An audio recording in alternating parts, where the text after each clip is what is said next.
राधे कृष्णा आप सभी को। आज की वीडियो में चर्चा करेंगे वैशाख मास के अंतिम 5 दिनों के महत्व के बारे में। वैशाख मास के अंतिम 5 दिन 12 मई दिन गुरुवार से शुरू हो रहे हैं, जो कि 16 मई को समाप्त होंगे। ये वीडियो स्पेशली उन लोगों के लिए है जिन लोगों ने वैशाख स्नान का नियम नहीं लिया है। जो लोग पूरे महीने वैशाख स्नान नहीं कर पाए हैं, वो वैशाख मास के अंतिम 5 दिन स्नान, दान, व्रत करके उतना ही पुण्य कमा सकते हैं जितना कि पूरे महीने का होता है। शास्त्रों में, स्कंद पुराण में वैशाख मास की अंतिम 5 और अंतिम 3 तिथियों को पुष्करणी तिथियां बताया गया है। एकादशी तिथि के दिन ही समुद्र मंथन से अमृत कलश प्राप्त हुआ था। द्वादशी के दिन भगवान श्री विष्णु ने उस अमृत कलश की रक्षा की थी। त्रयोदशी के दिन भगवान श्री हरि ने देवताओं को सुधा पान कराया था। चतुर्दशी के दिन भगवान ने दैत्यों का संहार किया था और पूर्णिमा के दिन देवताओं को उनका साम्राज्य पुनः प्राप्त हुआ था। इसीलिए ये तिथियां पुष्करणी तिथियां कही गई हैं। वैशाख का महीना भगवान विष्णु का प्रिय महीना है, इसीलिए भगवान ने इस महीने को खुद अपना नाम दिया है। वैशाख मास को माधव मास या मधुसूदन मास भी कहा जाता है। वैशाख मास का महत्व कार्तिक और माघ मास से भी अधिक बताया गया है। वैशाख मास का समापन वैशाख पूर्णिमा के दिन होता है।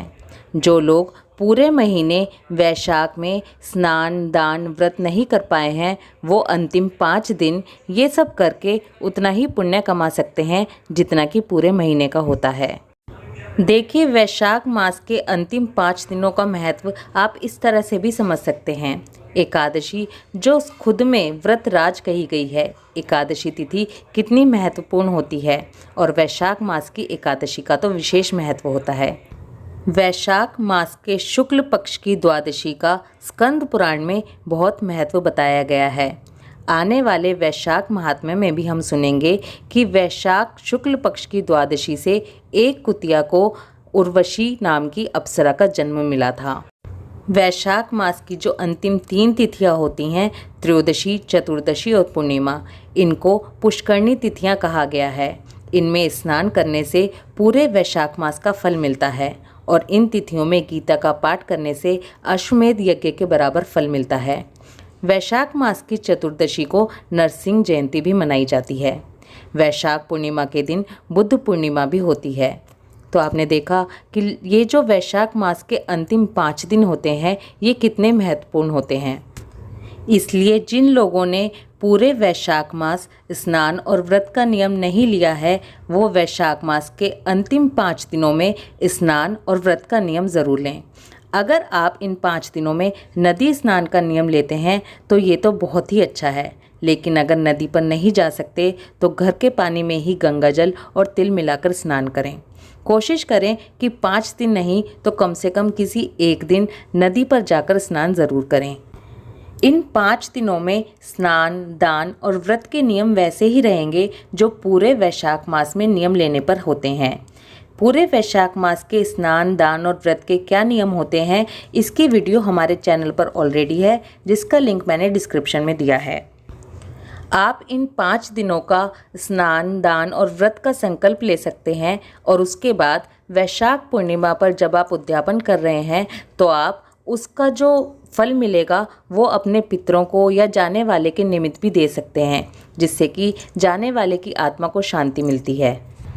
वैशाख स्नान व्रत के नियम पहले की वीडियो में बता चुकी हूँ, फिर भी यहाँ पर एक बार बता दूँ कि वैशाख में जो व्रत के नियम होते हैं उसमें दिन छिपने के बाद यानी कि सूर्य अस्त के बाद भोजन नहीं किया जाता। इसलिए आप अगर वैशाख स्नान में अब ये 5 दिनों में व्रत का नियम लेंगे तो उसमें सूर्य अस्त के बाद भोजन नहीं करेंगे। आपको ये 5 दिन जो व्रत करने हैं वो फलाहार करने हैं या अन्न खाकर करने हैं, ये पूरी तरह से आपके ऊपर डिपेंड करता है। अगर नमक का त्याग कर सकें तो ये बहुत ही पुण्य और फलदायी होता है। अब यहाँ पर थोड़ी सी बात उन लेडीज़ के बारे में करते हैं जिनको वैशाख मास के अंतिम 5 दिनों में नियम तो लेने हैं लेकिन उनके साथ पीरियड्स की प्रॉब्लम है। अगर आपके साथ ऐसी समस्या है तो आप स्नान करते समय पानी में गंगा जल नहीं मिलाएंगे, आप डायरेक्ट कोई पूजा नहीं करेंगे, फ़ोन में पूजा या कहानी या महात्मा सुन सकते हैं, नाम जाप कर सकते हैं, सूर्य देवता को भी जल अर्पित नहीं करेंगे, आपके बदले जल अर्पित कोई और करेगा।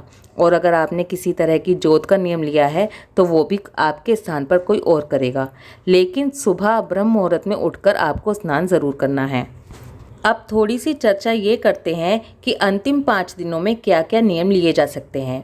देखिए, सुबह उठकर ब्रह्म मुहूर्त में स्नान का नियम लिया जा सकता है, व्रत का नियम लिया जा सकता है। ऐसा नहीं है कि आप स्नान का नियम ले रहे हैं तो आपको व्रत करना ज़रूरी है, आप केवल स्नान का नियम भी ले सकते हैं।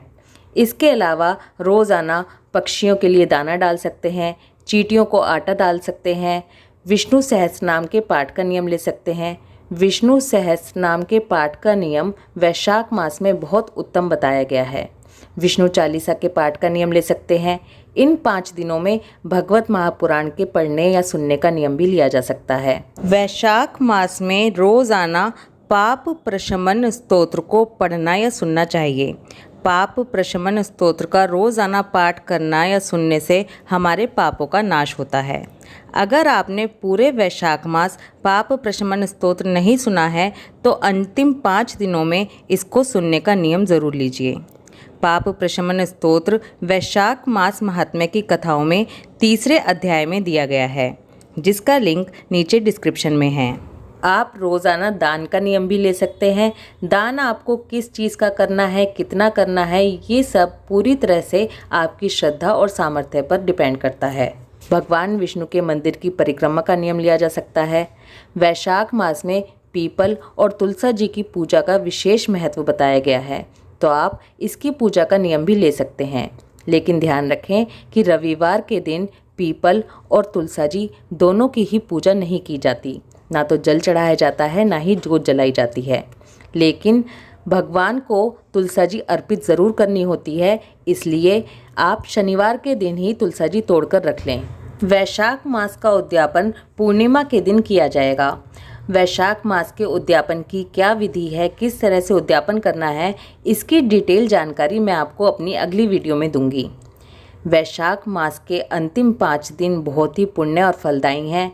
अगर आपका पूरा वैशाख मास ऐसे ही व्यर्थ चला गया है तो इन 5 दिनों को व्यर्थ बिल्कुल मत जाने दीजिए। गर्मियों के दिन है, सुबह उठकर स्नान करना बिल्कुल भी मुश्किल नहीं है, इसलिए इन 5 दिनों में स्नान, दान, व्रत का नियम ज़रूर लें।